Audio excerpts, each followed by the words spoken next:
Hi, I'm Tracy Townsend. I will be bringing you through the top stories around Columbus. A Columbus high school student is recovering at the hospital after he was shot at a library parking lot last week. That student is alive today thanks to the quick thinking of his football coach and his coach's actions. The coach says the incident deepened his sense of purpose far beyond the field. A woman was found stabbed to death inside her home in October last year. Investigators were first told it was a suicide, but the woman's best friend questioned the story for months before police filed a murder charge against the husband. Two unfinished homes at a Plain City development were caught on fire in recent weeks. Now, authorities are investigating whether there is a possible connection between them. Let's dive into these stories making headlines across Central Ohio.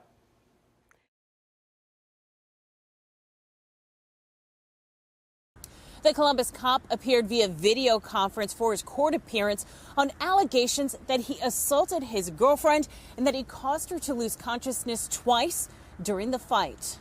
According to a complaint, late Friday night, Jacob Smith put his hand on the victim's neck and squeezed until the victim lost consciousness.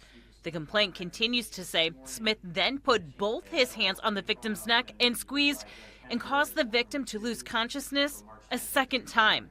The complaint states he had a Glock 48 with him while he was inside the Blue Sushi restaurant on Gemini Place, which has a liquor license. It appears as though the defendant has been communicating with his father, and while he did use some thinly veiled code words, it sounds as though he had his father remove firearms from his residence so they would not be seized by CPD. We would ask that that be considered in part of the bond rec, Your Honor. Any firearms that this defendant has an ownership interest in, we would like them seized.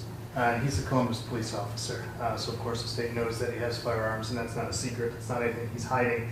I interviewed Smith in 2019 after he pulled a person from a burning car. According to Columbus police, Smith was relieved of duty in June of 2024 after Pickerington police investigated Smith, but he was not charged with any crimes. His bond today was set at $225,000. He's scheduled to be back in court on March 10th. In Delaware, Lacey Crisp, 10 TV News.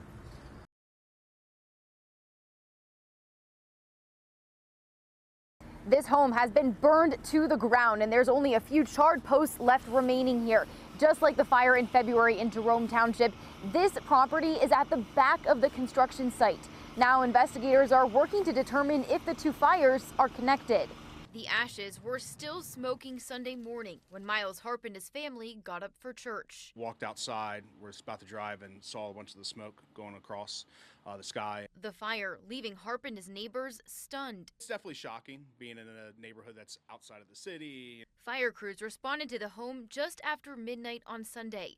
By the time they arrived, the property was a loss. The house was fully involved. Significant amount of fire. It was around that same midnight hour on February 17th that crews responded to a fire at another unfinished home in the Glacier Point subdivision, less than 4 miles away. Authorities ruled that fire arson. They are searching for this suspect seen walking to the home carrying cans of gasoline. A lot of similarities, so we're looking at those similarities between the two cases. Even the timing seems like it was around the very similar exact same times. time. Chief Brian Adams says the cause of this latest fire remains under investigation, but fire officials are coordinating with law enforcement to see if the cases are linked. Similar times, similar locations in a development, back in the portion where there's not a lot of neighbors, not a lot of occupied dwellings. The fire department has sent evidence from this fire to the State Fire Marshal Lab. Now they're waiting for results. An MI Homes rep tells me they have added additional security cameras to the site. Anyone with information about the fires should contact detectives. Reporting in Plain City, Carla Rogner, 10 TV News.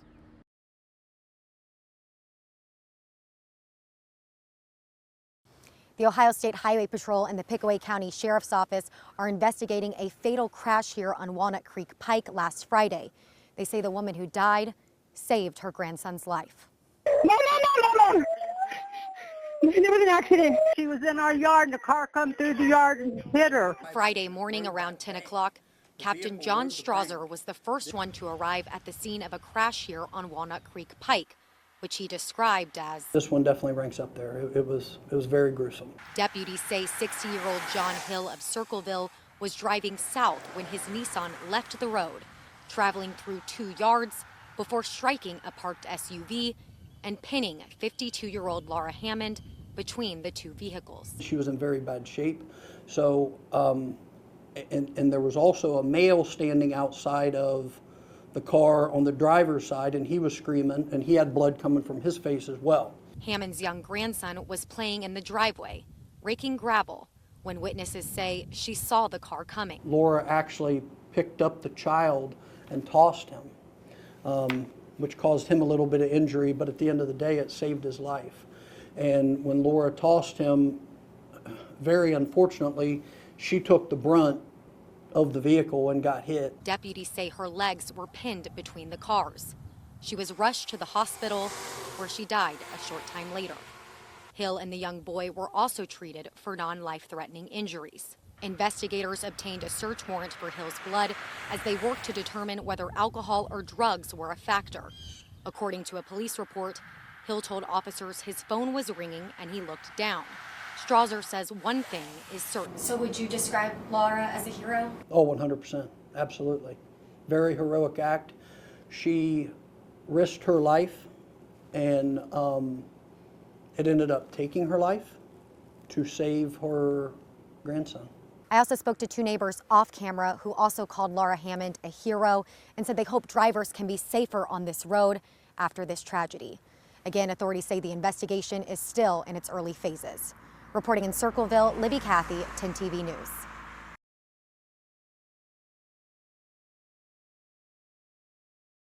That was one of my babies over there. Part of a coach's role is to protect, motivate, and apply pressure when needed. And East High School's head football coach, Mike Bell, has protected his babies the last 26 years. We have a brotherhood here, and it's like a family. East is a family. Last Thursday, his role as coach took on a new meaning. I just wanted to jump in and make sure that he was safe. Columbus police responded to Columbus Metropolitan Library's Martin Luther King branch for a report of a shooting. It happened just after 5 p.m. Coach Bell says he was in this parking lot at East High School when he heard a fight across the street outside the library, and he immediately recognized the voices and then heard gunshots, which is when he jumped into action. When I got over there, I saw him on the ground, and then I just kind of rushed over to him. Coach Bell now looking at one of his players with a gunshot wound, stepping in to protect, motivate, and apply pressure. And just kind of, applied a lot of pressure, kind of stuffed it a little bit, and applied pressure to him and started to communicate with him and try to keep him aware and give him some things to motivate him to keep trying, to keep fighting. After police and EMS took over, Coach Bell went to the hospital, waiting through 4 hours of surgery. It kind of weighed in on me that, hey, wow, he's got to make it, and that was some of the things that was going through my body, he got to make it. The relief came a bit later when he finally got to see him. He looked up and he looked at me, and I just grabbed his hand and he grabbed my hand. And we didn't have to say much because we knew the love was real, the love was there. Coaching that goes beyond the field through the hardest fight of his player's life. It was good to see him again so I can, as soon as he get well, I could give him a lot of speeches. I got a lot to say. To him. He smiled, and the first thing he said was like, "Coach, I'm sorry," And I was like, "You don't have to be sorry. You just have to get well right now." As the saying goes, a good coach can change a game, but a great coach can change a life. No other place I'd rather be, with these kids and trying to make a difference, because I don't take this position lightly, and we're in a position to make a difference. So. In East Columbus, Carly Dion, 10 TV News.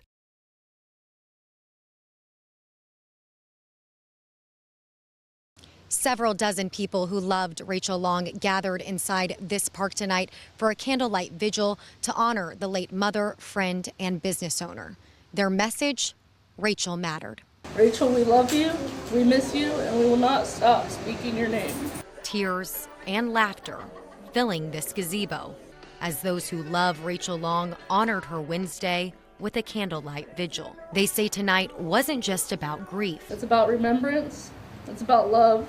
It's about standing together and saying Rachel's story does not end here. We all wanted to make sure, throughout everything, Let's remember Rachel, who she was, what she stands for. Holding candles and each other while wearing Rachel's favorite colors and sharing special memories. She worked hard, loved her babies fiercely, and built a life she was proud of. She showed up for people even when life was heavy. And she was so good to all of her customers. She was such a good teacher. Friends say Rachel loved animals, leading her to open a pet grooming business.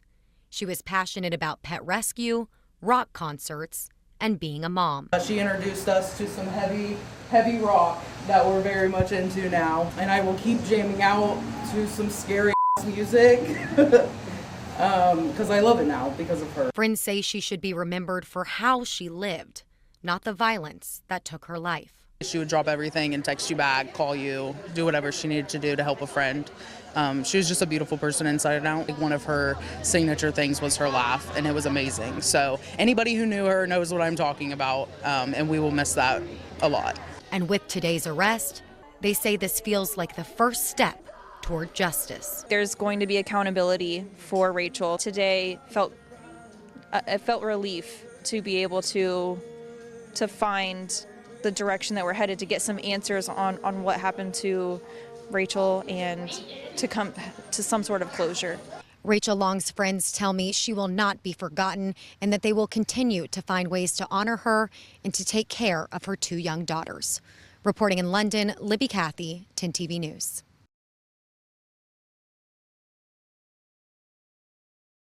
There's an old adage in policing: you can run, but you can't hide. And when London police went after a wanted sex offender, they made sure he wasn't going to evade their grasp. This surprised look on the face of 30-year-old Devin Walburn was the result of a police pursuit from inside an apartment closet. Not one walking. Come on down. Not going to do anything. Right here. All right, give me your hand. Come on down. Come on down. How did you get him out? And how did he get up into the attic from the closet? He's a very small individual, 5'5", 100 pounds, so he could fit in just about anything, and that's how he did it. Police say they responded to this apartment based on a tip that Walburn was in town. When they knocked on the door, police say Walburn's girlfriend, Jennifer Brooks, denied knowing he was inside. Police later charged her with obstruction. Back to the suspect. How did you convince him to come down? Our officers went up into the attic, and they could not fit through the small diameter of the area that he could, so they had to bust through the wall to get, and once they busted through the wall, they saw him behind one of the studs in the attic, trying to hide, but he could not hide behind a stud. Police believe the hiding place was all part of Walburn's plan. I think he had planned this in the past, if we were to go into the apartment where he would hide, and this is what I think he had already had it in his mind of an escape plan. As for the message police have for the next suspect who tries to give them the slip, you can run, but you can't hide. I mean, we'll catch you eventually, and we appreciate all the tips that come in, because without the tips, we wouldn't have known that this individual was back in our city. Wilburn was charged with burglary here in London. He faces a failure to register as a sex offender in Logan. Reporting from London, Kevin Landers, 10 TV News.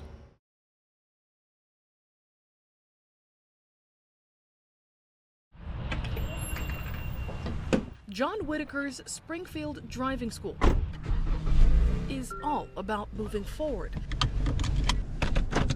But he says lately, issues with the Temporary Protected Status Program are holding some of his students back. They're just sort of in limbo waiting to see when they're able to actually renew that temporary permit to continue with their driver's education. Have you all gotten any guidance from the state on how to handle those specific students? Not particularly. 10 Investigates took those concerns directly to the Ohio Department of Public Safety. In an email, a spokesperson said that since February 17th, they've processed almost 1,400 requests for driver's licenses or IDs for Haitians living in Ohio. Almost 600 of these applications were verified instantly using a government database called SAVE, but the rest were held for a secondary verification, which is leading to those delays. And we took that concern directly to the governor. Are you aware of these delays, and is your office talking to the federal government to try to fix that problem? It's impossible for us to issue licenses for people who are on TPS unless there is a date certain. And so for Haitians, for example, there is now no date certain. So it's a real challenge. Is your office offering any assistance? I mean, we're hearing people are not able to get to work or access their money at banks because these things can't be renewed. We do not have the ability to take people to work. It is certainly is a problem. In Springfield, we work with local agencies. We work very closely with them. Some of them are trying to help. But even for a local nonprofit, it's a huge challenge. In Columbus, Rochelle Aline, 10 TV News.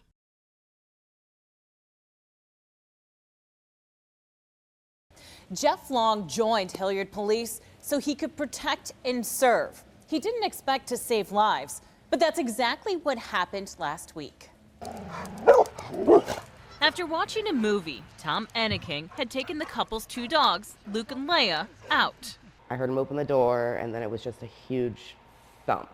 Without skipping a beat, Kathy Enneking quickly called 911. Okay, let's get ready to do CPR. Can you do that for me? Yes. With a beaten time, Hilliard police officer Jeff Long was there. When I got there, it was a pretty chaotic scene. 9-5, I just got bit by a dog. Keep doing CPR. Stay with me, baby. With CPR and a defibrillator, Officer Long and Norwich paramedics were able to get Tom's heart beating. I had an artery that was 100% blocked. Amazingly, the Widowmaker didn't make me a widow. I played Kathy's call for help. Is that hard to listen to? Yeah, that's really hard. I need to hear how scared I was. She was there for me. Kathy wipes away tears, thinking about it. She's always been there for me anyway. Yeah, it was the scariest thing I've ever seen, ever done in my entire life. She says without Officer Long getting there so quickly, oh, he would have died. They're lifesavers. They're lifesavers. That's what we strive to do, is help the citizens out. Come on. Tom beat the odds, thanks to the first responders. So blessed. Officer Long is a very special human being. Thank you. And Tom and Catherine tell me they couldn't be more thankful for all of the first responders for giving them more years together. In Hilliard, Lacey Crisp, 10 TV News.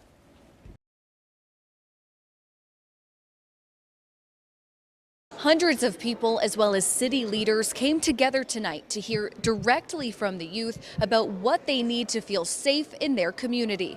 Youth gun violence is like a really big problem, like bigger than it should be. The East High School and Columbus community coming together after a student was shot last Thursday across the street in the Columbus Metropolitan Library parking lot. One of the victim's friends says they just became members of My Brother's Keeper together. It was like a shock to me, like a wake up how last couple weeks I was just at the pinning ceremony with him, and then now he's in a hospital fighting for his life. Of course, I was deeply saddened, but for some reason, it's felt normal, and it shouldn't feel normal. Mayor Andrew Ginther, Columbus City Schools Superintendent Dr. Angela Chapman, and Columbus Police coming to the table, seeking solutions. When you have an incident that happened last week like this, it sends a stark reminder to us that we have to be vigilant. Some of the discussion included topics like mental health and social pressures, and if they feel safe in their communities, which some say they don't.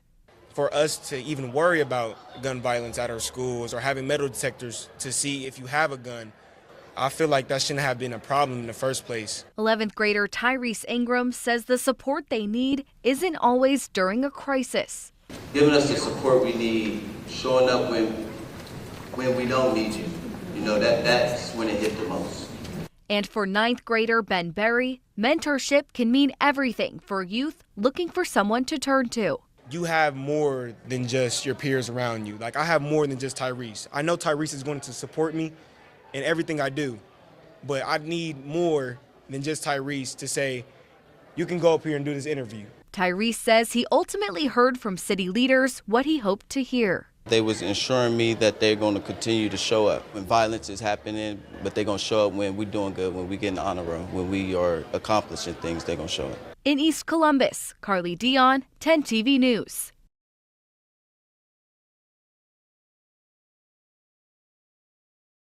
Ohio has way more potholes than Colorado. I can definitely say that. There's potholes like every corner. Freeze, thaw, repeat. If your drive feels a little rough right now, you're not imagining it. Definitely notice a major amount of potholes, and it can make for some erratic driving at times. With cold temperatures followed by warming weather and rain, it's prime time for potholes. Oh yeah, I notice potholes every winter. When water seeps into cracks in the road, then freezes, it expands. So typically potholes form during the freeze and thaw cycle, which is very typical during our Ohio winters that we have here. And with rain continuing in the forecast, drivers sharing their concerns. With water, you're definitely more concerned about, is this puddle a pothole or is it just a puddle? Add traffic on top of those weak spots, and the damage can get worse. One thing that can exacerbate the formation of potholes is just the pressure from all of the vehicles constantly driving over them on our roadways. Their crews try to patch them quickly, but this time of year, repairs are temporary. Our crews use a cold mix asphalt to patch the potholes since the asphalt plants aren't open yet. And then so that's more of a temporary fix, and then we'll come back in the spring and summer to have a more permanent fix on them. Drivers telling 10 TV they're ready to feel the fixes. I've seen some get patched up recently. Before some of those got patched up, there was every turn you had was a pothole really, and that's just on my normal drive up and down from Lancaster to OSU. Oh yeah, I feel it. Sometimes I'm worried about flat tires. I'll go through a few bumps here and there. If you do hit one and see damage, you can also report that to ODOT, and we have a claims process that you can go through to be reimbursed for any damage caused to your vehicle on our ODOT maintained roads. I didn't know that, no. I had no clue. That sounds like, definitely a great program I might take advantage of if I ever run over a pothole. And in the meantime, yeah, spring's right around the corner.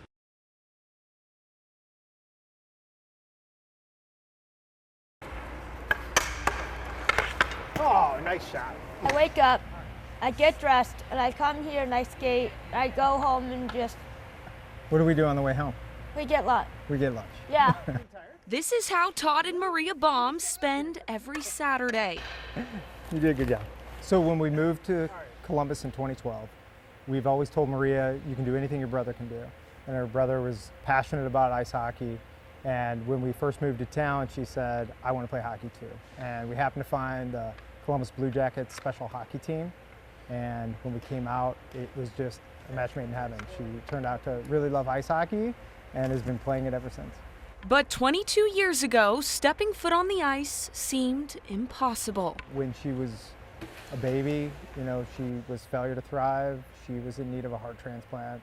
All the doctors give you all the horror stories. We heard that she would never throw a ball, she'd never walk properly. Maria Baum was born with Williams syndrome, a rare genetic condition often associated with cardiovascular disease. It's traumatic as parents, because I think doctors are telling you what can happen or the horror stories. And so you hear what they won't do. You hear what your child is not capable of, what they won't do, but what they don't tell you is what they can overcome and what they're capable of. While no longer needing a heart transplant, it was Maria's heart that made the miracle. I love everything about it. I like that I have teammates and my dad and like how the helpers help out, and I really appreciate them supporting me and making sure I could get to my goal. And what is that goal? The best player I can be, yeah. I want you to stop right here and then carry it back around, okay? Dad helping her to be the best, but in reality, she's the best thing that happened to this family. My wife and I and my son have learned far more from Maria than she's ever learned from us, and I think it's true. I think the way she approaches her day and just how present she is, how loving she is, what a great friend and communicator she is, the way she just finds the joy in every day, it's changed our lives. I think if you look at it as something to overcome versus something that's preventing you from ever getting past, I think it really kind of opens your world up to what's possible. So now every Saturday as she suits up, she's accomplishing the impossible. You nervous? Yeah. Yeah, it's okay. Because for Maria, those possibilities are endless. Good job.